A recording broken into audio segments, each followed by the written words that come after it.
बिस्मिल्लाहिर्रहमानिर्रहीम। अस्सलाम वालेकुम किसान भाइयों, आज हम मकई की बहारिया काश के बारे में बात करेंगे कि हम मकई की फसल से किस तरह अपनी एवरेज को बढ़ा सकते हैं और किस तरह हम अपनी मकई की फसल को प्रॉफिटेबल अपने लिए बना सकते हैं। एक जनरल बात होगी, एक जनरल गुफ्तगू होगी किसान भाइयों की रहनुमाई के लिए।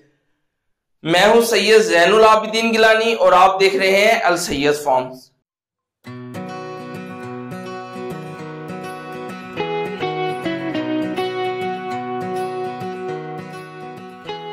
अगर आपने हमारे चैनल को अभी तक लाइक, शेयर और सब्सक्राइब नहीं किया तो काइंडली वीडियो शुरू होने से पहले हमारे चैनल को सब्सक्राइब कर लें और बेल आइकन के बटन को जरूर प्रेस कर लें। हमारे साथ तशरीफ फरमा है सैयद शाह हसन गिलानी। हम उनसे बहारिया मकई की फसल के बारे में बात करेंगे। अस्सलाम वालेकुम गिलानी साहब। गिलानी साहब, आज हमने जिस मौजू के लिए आपसे रहनुमाई हासिल करनी है वो है बहारिया मकई की फसल के बारे में। हम हमारे किसान भाइयों को रहनुमाई फरमाएं कि किस तरह हम अपनी बहारिया मकई की फसल से ज्यादा अपनी पैदावार इजाफा कर सकते हैं। हमें पेस्टिसाइड प्लान और फर्टिलाइजर का मुकम्मल प्लान, ताकि हम कम खर्चे में मैनेज कर सकें। बिस्मिल्लाहिर्रहमानिर्रहीम। सबसे पहली बात यह है कि जब भी कोई फसल लगानी होती है तो उसके लिए माइंडसेट अपना बनाना पड़ता है कि मैंने माइंडसेट बनाना है फसल कौन सी लगानी है और उसे कितने दिन में खाद मुकम्मल करनी है, उसे खाद कौन कौन सी डालनी है, बीज कौन सा मैंने पहले लगाना है, कौन से बीज ने पिछले साल परफॉर्म किया था। ये बहुत सारी चीजें ऐसी हैं जिनके ऊपर फसल लगाने से पहले ही हमें डिस्कस करनी पड़ती हैं। अब बहुत ज्यादा फॉर्म जिम्मेदार जो से है वो फसल लगा चुके हैं, उसमें अब तरीकाकार ये है कि जो फसल लगा चुके हैं बहुत ज्यादा जिम्मेदार इस दफा भी देखने में आया है कि 63-17 और 70-24 और 70-63-21 जो सी है इसकी डेवलप की जो वैरायटीज है ये फील्ड में बहुत ज्यादा लगी हैं। पॉइनियर का जो शेयर है वो कम हो गया है और जो सिंजेंटा का शेयर है वो तो बिल्कुल ही कह लें कि आप 5% या 4-5% 6% रह गया है। फील्ड में से सिंजेंटा भी बिल्कुल निकल गई है। अपनी नई वैरायटीज दी हैं उस वक्त से पायनियर और सिंजेंटा जो है वो बहुत ज्यादा पीछे रह गई हैं। अब इसकी 2-3 वैरायटियां बहुत ज्यादा परफॉर्म कर रही हैं। अब जो इसकी वैरायटी है 63-17 जो है वो पिछले 2-3 साल से हर जिम्मेदार को पता है कि जब लेबर उसे छीलती है और नीचे फेंकती है तो गिर जाती है, मगर जिम्मेदार के ध्यान में अभी तक वही बात है कि अगर वो गिर भी जाए मशीन से भी, अगर वो हार्वेस्ट कराए वो गिर भी जाए उसके बाद भी उसकी और 100 मन 115-20 मन जैसी आपकी मैनेजमेंट होगी, जैसी खाद होगी, जिस एटमोस्फेयर में उसकी पोलिनेशन होगी, बहुत सारी चीजें डिपेंड करती हैं।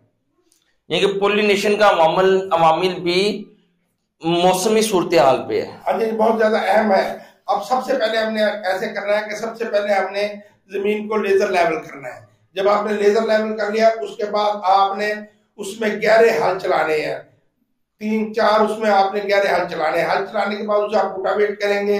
रूटावेट करने के बाद आप उसे बेड शेपर से शेप उसकी खेले निकाल लेंगे।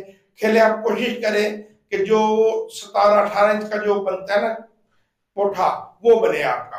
गिलाई साहब, वो तो आपने बता दिया 17 से 18 इंच की शेप का पोठा बनना चाहिए खेल का, मगर हमारे कुछ किसान भाई ज्यादा खेले निकालने की वजह से 13 इंच का या 14 इंच का पोठा भी निकाल रहे हैं। क्या वो हमें सूटेबल है? हालांकि देखने में तो यह है कि जब तक पौधे में से हवा क्रॉसिंग नहीं होगी हवा की, वो किस तरह अपनी यानी कि पोलिनेशन मुकम्मल करेगा और एवरेज बढ़ाएगा। जो सी भी फसल होती है ना उसे हवा की और जो धूप की बहुत ज्यादा अशद जरूरत होती है। और मकई पे खास तौर पे जब इसकी पौधे से पौधे का फासला थोड़ा होगा, हवा का गुजर थोड़ा होगा तो इसका जो छल्ली है उसका साइड छोटा रह जाएगा। और जब इसका थोड़ा सा फासला ज्यादा होगा, थोड़ा सा पोटा खुला होगा, उसकी वजह से हवा का क्रॉस अच्छा होगा, रोशनी का क्रॉस अच्छा होगा, उसकी वजह से फसल बहुत अच्छी होगी। गिलानी साहब, मकई की फसल से अच्छी पैदावार हासिल करने के लिए 1 एकड़ में नंबर ऑफ प्लांट कितने जरूरी होते हैं? यानी कि 34,000 यानी कि सीड हमें हमें एक थैली में से मिलता है, तो सेहतमंद नंबर ऑफ प्लांट कितने कितने जरूरी है हमारे लिए? जो 2-4 साल पहले की वो सर थी ना, वो तो कहते थे जी 26,000 प्लांट्स ही बहुत है जी, हमारे फील्ड में 22,000 प्लांट्स होते हैं। अब जैसे जैसे आगे जा रहे हैं, लोगों को कास्ट करने का पता लग रहा है, अब ये है कि 32,000 प्लांट्स पे आ गए हैं।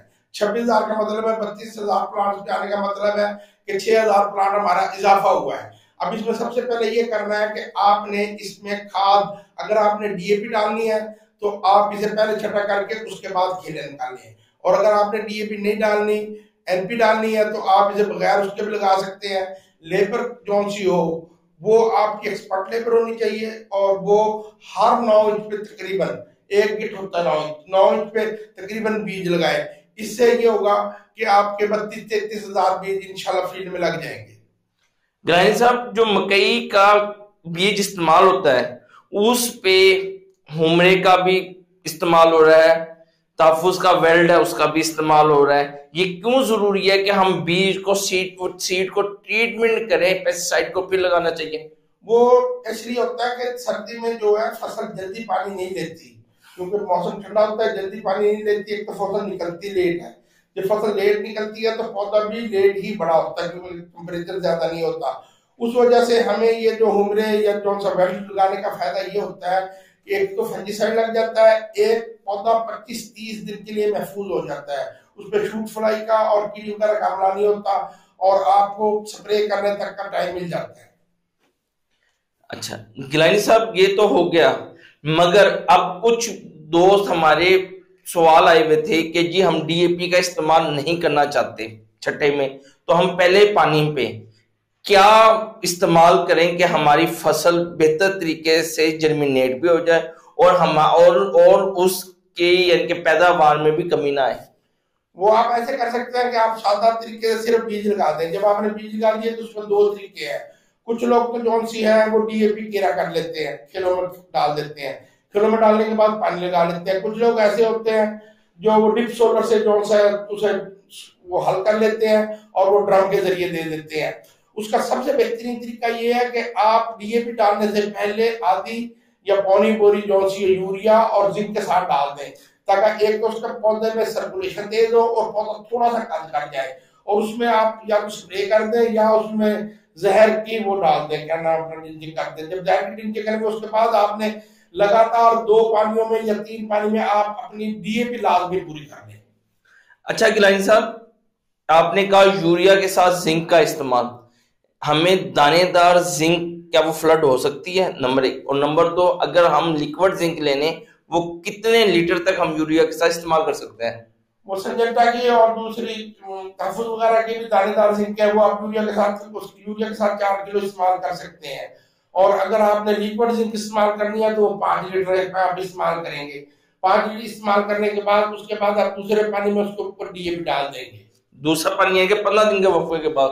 20 दिन लग जाएंगे जी, क्योंकि सर्दी ज्यादा है, इसमें 20 दिन लग जाएंगे, 15 दिन नहीं होगा, 20 दिन लग ही जाएंगे। ठीक हो गया जी, 20 दिन के बाद हम दूसरा पानी लगाएंगे।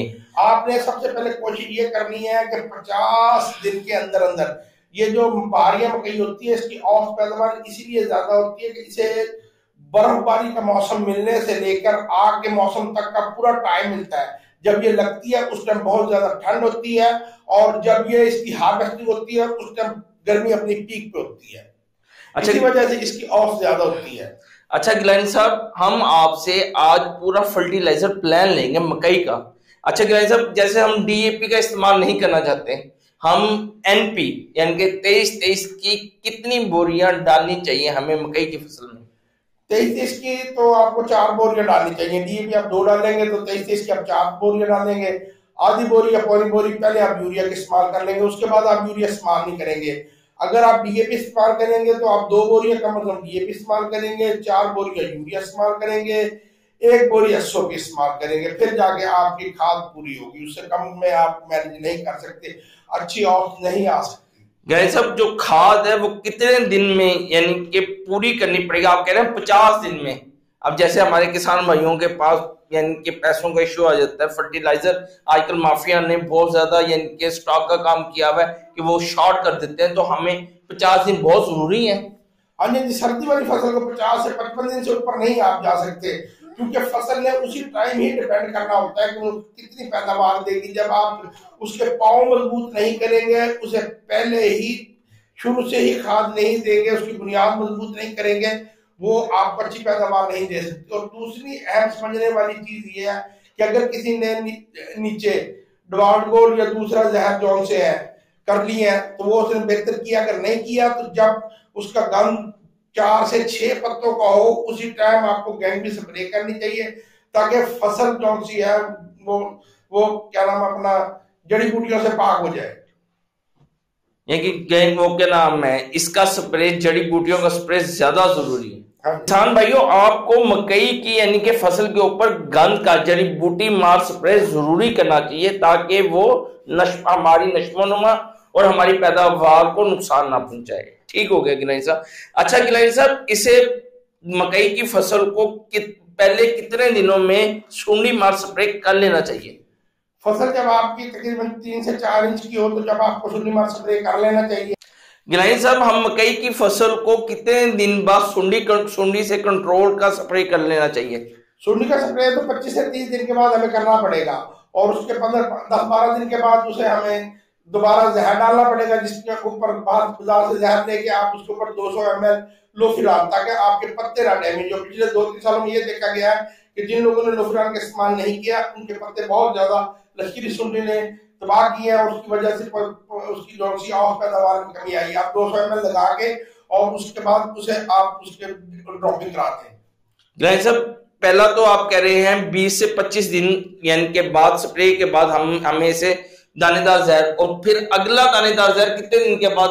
जब आप पहला दानेदार जहर डाल देंगे उसके फौरन बाद आप खाद और पानी लगा देंगे, और क्योंकि सर्दी है शुरू में पत्थर जल्दी नहीं आएगा, 10-15 दिन के बाद दूसरा पानी देगा, दूसरे पानी से 1-2 दिन पहले फिर आपको जहर डालना पड़ेगा, फिर आपको खाद डालनी पड़ेगी। और उससे यह होता है कि जब आप जहर डालते हैं फौरन खाद डालते हैं, फौरन आपकी फसल जो है वो शूट कर जाती है, वो कद निकाल जाती है, 4-5 फुट तक पहुंच जाती है। और आपने कोशिश करनी है कि 3.5 से 4 फुट के दरमियान आप दूसरा जहर डाल दें, इससे बड़ी फसल लाओ फिरने पर नहीं मैनेज कर सकती। गाइस साहब, जो सबसे अहम नुक्ता है ना वो है एसओपी का। एसओपी हमें यानी कि टसल के निकलने के बाद डालनी चाहिए, किस एज में हमें और वो क्या नाम एसओपी डालनी चाहिए और कितनी मकदार में डालनी चाहिए, ताकि हमारे किसान भाइयों की एवरेज बेहतर से बेहतर बना सके। जब सिट्टा निकलने वाला हो, सबसे समझने वाली बात है कि जब सिट्टा निकलने वाला हो तो ऊपर वाला पत्ता जो है वो इकट्ठा हो जाता है, पता लगता है कि 2-4 दिन में सिट्टा निकल आएगा। उस टाइम आपने एसओपी भी डालनी है, और उसी वक्त आपने पिछला इसके पहले जो से 5-6 पानी है वो तकरीबन 15-15 दिन के वक्फे के बाद लगेंगे, और जिसके आखिरी 10-12 पानी है वो 4-4 दिन के वक्फे के बाद लगेंगे। जब सिट्टा निकल आए उसके बाद आपने उसके नीचे से पानी खत्म होने नहीं देना, हर चौथे दिन आपने उसके नीचे पानी जरूर फेरना है ताकि फसल को पानी की कमी ना आए। कितने किलो एसओपी डालनी चाहिए इसका आपने हमें अवगाह नहीं किया? 25 किलो कम से कम डालें। अगर आप दूसरी सोना यूरिया वगैरह की या एग्रो वगैरह की इस्तेमाल कर रहे हैं तो 50 किलो डलेगी। उसके साथ साथ सल्फर भी डलेगा ना? सल्फर तो उसके साथ होगा ना, एसओपी का मकसद ये कि सल्फेट ऑफ ट्राई। ठीक हो गया। अच्छा गिलानी साहब, ये हमारी यहाँ यानी कि फसल की मैनेजमेंट हो गई, मगर हमारे कुछ किसान भाई जब देखते हैं कि टसल निकल आया और वो मकई ने दाना बनाना शुरू कर दिया तो वो पानी लेट कर देते हैं। वो कहते हैं जो अब तो दाना बनना शुरू हो गया, अब तो बेशक 4 दिन नहीं 8 दिन के वक्फे के बाद फिर पानी लगा लेंगे। उस टाइम तो पानी को लेट आप कर ही नहीं सकते, उस टाइम आपको चौथे दिन 5वें दिन लाजमी पानी लगाना पड़ेगा। उस टाइम अगर पानी को आप लेट करेंगे तो आपकी औसत पैदावार में बहुत ज्यादा असर पड़ेगा। अच्छा गिलानी साहब, सबसे अहम जो नुक्ता है ना हमारी मकई का वो ये होता है कि जैसे ही हमारी मकई तैयार हो जाती है ना तो हमारे जिम्मेदार भाई लालच करते हैं कि ना लेबर से ना तोड़वाई जाए, उनका जो सा वो है पौधा है वो हरा है तो माल वाले आके उन्हें मकई तोड़ दें और वो माल को अपने पुट्ठे बेच दें। अब आप मुझे ये हमारी जिम्मेदार भाइयों को समझाने की कोशिश करें कि वो किन हालात में अपनी मकई की पैदावार अच्छी लेने के लिए किस तरह मकई की तोड़ाई करवाएं। कम अज कम मकई के पौधे की एज 120 से 140 के दिन के दरमियान होनी चाहिए, और इन दिनों में गर्मी बहुत ज्यादा होती है, लू बहुत ज्यादा चलती है, किसी सूरत भी ऐसा नहीं होता। और कि वो आपका पौधा हरा रह जाए। जिन लोगों ने पौधा हरा रखने की कोशिश करते हैं कि हम पौधा हरा लेबर से कटवा लें, माल वालों से कटवा लें, माल वाले की कोशिश होती है कि हमें सबज पौधा मिल जाए, तो उसमें यह होता है कि कम से कम 20-25 मन 30 मन तक का भी फर्क आ जाता है। जब तक आपकी थैली फुल तैयार हो गया ऐसे लटकेगी नहीं जब तक आप उसे ना हार्वेस्ट करें। इससे कितनी एवरेज का फर्क पड़ जाता है? और वो जो लेबर है वो तकरीबन 10,000 लेती है और वैसे एवरेज का फर्क तो 15-20 मन का पड़ जाता है, तो 2-3,000 रेट है, इस हिसाब से तो 45,000 का फर्क पड़ जाएगा। अगर लेबर 12,000 भी ले ले तो फिर भी आपको तकरीबन 45,000 का फर्क पड़ा तो 33-35,000 तो आपको फिर भी बच जाएगा। ये कि 35,000 की हमारी ये बचत हो सकती है। गिलानी साहब, आपकी आज की इंफॉर्मेशन वीडियो के बारे में हमें आगाह करने के लिए आपकी बहुत बहुत मेहरबानी। भाइयों, आज की बहारिया मकई की बहुत इंफॉर्मेशन वीडियो के मुतालिक हमारे माहिर सैयद शाह हसन गिलानी ने आपको तफसील से आगाह किया। उम्मीद है कि आपको हमारी ये वीडियो पसंद आएगी। अगर आपको हमारी ये वीडियो पसंद आए तो काइंडली कमेंट्स में हमें जरूर आगाह कीजिएगा। नेक्स्ट वीडियो तक के लिए अल्लाह हाफिज।